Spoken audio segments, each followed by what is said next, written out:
Hi friends, Mahanadi serial உங்களுக்கு பிடிக்கும் அப்படின்னா நம்ம சேனலை லைக் பண்ணிக்கோங்க, சப்ஸ்கிரைப் பண்ணிக்கோங்க. அப்போ தான் நான் போடுற வீடியோ டெய்லி உங்களுக்கு நோட்டிஃபிகேஷனில் வரும். நீங்களும் எல்லா எபிசோடில் என்ன நடக்குது அப்படின்றது மிஸ் பண்ணாமல் பார்க்க முடியும்.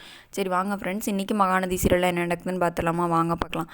காவேரியை விஜய் ஹோட்டலுக்கு கூட்டிகிட்டு போயிருக்காருங்க. 2 பேரும் சாப்பிட போகலாம் அப்படின்னு சொல்லிட்டு 2 பேர் போய் சாப்பிட்டுட்டு இருக்காங்க. இன்னொரு சைடு பார்த்தீங்க அப்படின்னா கங்காவுக்கு குழந்தை பிறந்திருக்கு இல்லையா, குழந்தையெல்லாம் பார்த்துக்கிட்டு கங்காவையும் பார்த்துட்டு இருக்காங்கங்க.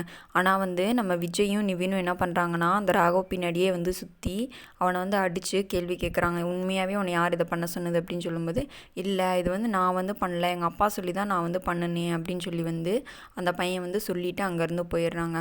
அதுக்கப்புறம் விஜயும் நிவினும் யோசிக்கிறாங்க, கண்டிப்பாக இவங்களால குடும்பத்துக்குள்ளே ஏதாவது பிரச்சனை வரும், குடும்பத்தில் இருக்க நிறைய பேத்துக்கு ஆபத்து. இப்போ கங்காவை தள்ளி விட்டனால ஏதோ பரவாயில்ல, குழந்தைக்கு ஆபத்து இல்லாமல் குழந்தை பிறந்துருச்சு. இதே வேறு யாருக்கும் இந்த மாதிரி நடந்துருச்சுன்னா என்ன பண்ணுறது? இந்த பிரச்சனையை ஒரு முடிவுக்கு கொண்டு வரணும் அப்படின்னு சொல்லி விஜயும் நம்ம நிவினும் போராடிக்கிட்டு இருக்காங்க. இன்றைக்கான எபிசோடில் இதான் ஃப்ரெண்ட்ஸ் நடந்துச்சு. நாளைக்கு எபிசோடில் உங்களை மீட் பண்ணுறேன். Bye friends.